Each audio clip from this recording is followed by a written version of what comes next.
It's gonna get good. I want to build something undeniable. Anyone who's ever accomplished anything iconic in life has had to do some questionable things to get it done. Much to do. Oh my God! Welcome back, everyone. It's Charlie. This will be my Marvel Ironheart trailer video. They released a bunch of trailers for a bunch of the upcoming 2024, 2025 series. There's still like a little bit of time left with 2024 as of me posting this video. So there are like a couple things that are coming out before the end of the year. I will be doing episode videos for it. Originally, when they filmed this series 3 years ago, like it's been filmed and done for a long time, just sitting on a shelf waiting to be released. Originally, when they shot it, it was going to be a big crossover with the Iron Man Armor Wars series at the time when it was a series originally. Then they turned Armor Wars into a movie for Rhodey. Then they completely wiped it off the schedule. Who knows if it's ever going to happen? Effectively, it's kind of been canceled. And it's going to explore the balance between magic and technology inside the MCU to sort of get people ready for the Robert Downey Jr. Doctor Doom character, which also reminds you of his Iron Man inside the MCU, but he's playing completely different characters. Like, his Doctor Doom isn't a variant of Iron Man. They're using the other characters on Ironheart to sort of set up the concept of his character being a man of magic and a man of technology. Doctor Doom is just a person who uses all different areas to enhance his power. I see. Is it too much to ask for both? So now it seems like Ironheart is destined more for Young Avengers related stuff inside the MCU, or even West Coast Avengers. Like I just did a Wonder Man trailer video. That's more West Coast Avengers stuff for sure, because it's Yaya, much older character obviously. Riri Williams could have gone either way. Like they could have put her on the Young Avengers. She's on the Champions in the comics, but they're kind of combining the Champions of the comics with the Young Avengers of the comics to make the MCU version of Young Avengers. That was what all those Miss Marvel Young Avengers post-credit scenes were about in the Marvels movie, because they're basically putting her on that team. But the real big thing going on during this series is that they're introducing Anthony Ramos as the Hood inside the MCU. I'll explain him in a second because he's one of the main villains of the series, and Zeke Stane, played by Alden Ehrenreich. That's right, Obadiah Stane's son inside the MCU, carrying on his legacy. The interesting thing about his character is that we don't know if he's playing a secret villain on the series, because it seems like most of the footage in the trailer is him helping Riri Williams create her next Iron Man suit. It's always possible he's pulling a long con on her, Terry Silver Karate Kid 3 style. During the trailer footage, Anthony Ramos' character basically convinces Riri Williams to help him pull a bunch of heists, steal a bunch of technology from other really expensive labs to help her get money to finish her Iron Man suit. Because the whole pitch here is, what if Iron Man, but he didn't have any money to build his suits? How would he build his suits? He could only dumpster dive so much. Tony Stark was able to build this in a cave with a box of scraps. So they're pitching Anthony Ramos' character as this really shady figure pulling all these heists that convinces Riri Williams to help him do that until she eventually realizes this is bad and she starts fighting him. But it's always possible that when you see all these scenes of Zeke Stane helping her out, making it seem like he's a good guy trying to help her complete her armor, he's actually secretly the person who hired Anthony Ramos' Hood character and his crew, stealing all this stuff, and they're just stealing it for Zeke Stane. From the moment you met me, I've been making you do things you didn't want to do. Like I said, always possible they pull the Terry Silver twist, or they could just actually say that Zeke Stane is good inside the MCU, unlike his father, Obadiah Stane. The funny thing about Obadiah Stane inside the MCU, if you've never seen any interviews with Jeff Bridges in real life, or just like watched him hang around in real life or met him in real life, his real life personality is a lot more like the dude from The Big Lebowski. There was actually an interview a while ago where he was talking about his time at Marvel as Obadiah Stane back in the day, because it's been a long time since he's done that. He actually joked about coming back in present day because at the end of the movie, they open the armor and Obadiah Stane's body is not there. And he's like, well, if you don't see a body, comic book movie, it means he's probably not dead. Supposedly the series is also going to invoke the Mephisto character again, but this time finally on screen for the first time. Like, there were all the Mephisto mentions during Agatha all along. Supposedly he was a bigger part of the series and they just cut out a lot of scenes that referenced Mephisto. So you only got that one during episode 3. Or an agent of Mephisto.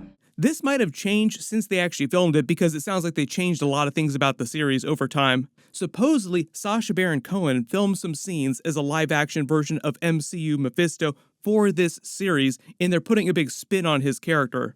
But it's possible that he was actually trying to pull the strings, messing with Anthony Ramos's Hood character, who was trying to acquire more magical power during the series. We'll get to that part of the trailer in a second, because I think there are a couple scenes that tell you what's going on with this character, like all the crazy tattoos that you see on his chest. But at the beginning of this trailer footage, you see Zeke Stane helping Riri Williams take her Iron Man Mark III armor. This is her version of the Mark III.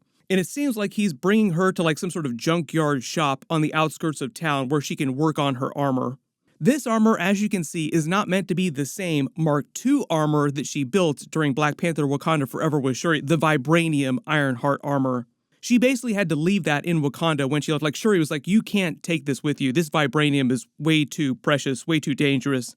So the idea in the other trailer footage that we saw, there was like a Comic-Con trailer that I've already done a video for. I'll post a link for that at the end of this. But in that trailer, you see her going back to MIT and getting in super big trouble because she just took off from school for the events of Black Panther Wakanda Forever without telling the school why or creating some legit excuse. Like, she just took off and then came back and expected to pick up where she left off.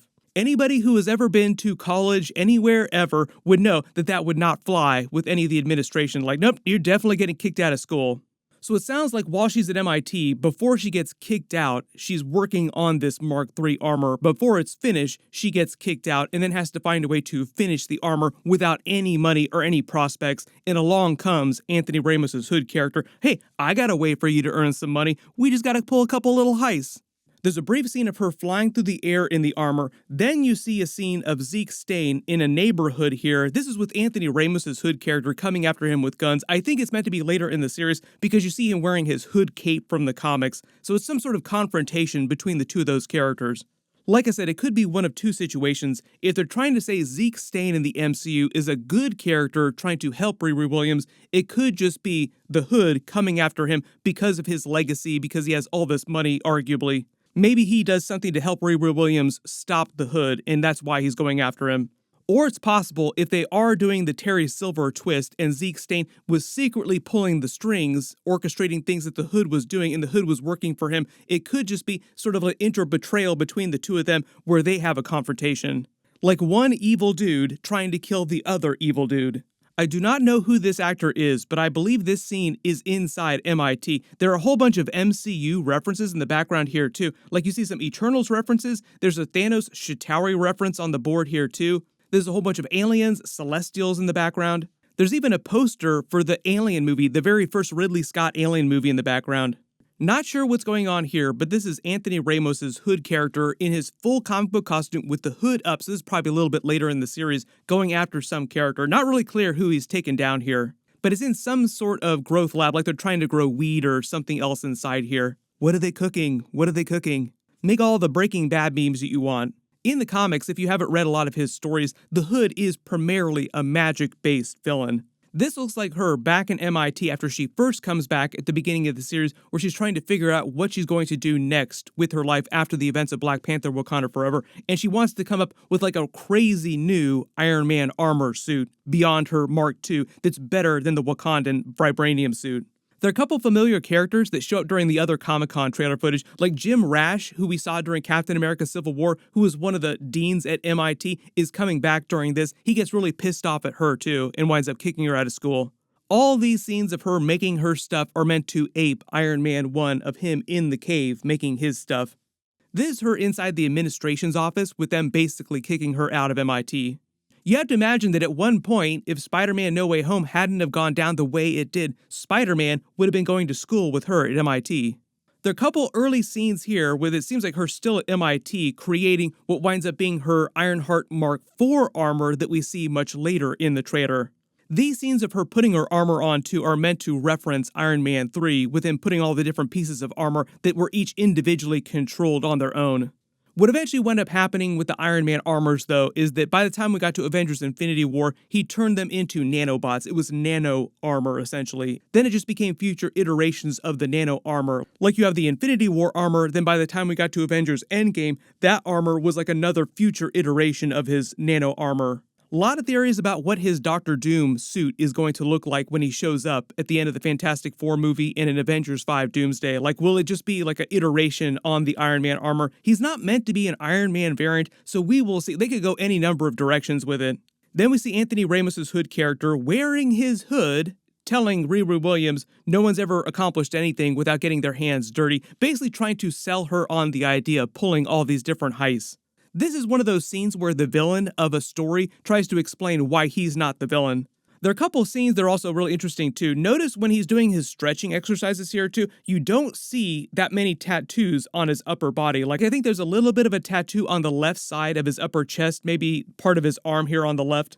But then when he brings his hands together, this is a completely different scene. His entire upper body, with exception to his right arm, are covered in these tattoos. So that could have something to do with the magic that he's trying to gain during the series. Because during a couple other trailer shots, his upper body looks absolutely wrecked.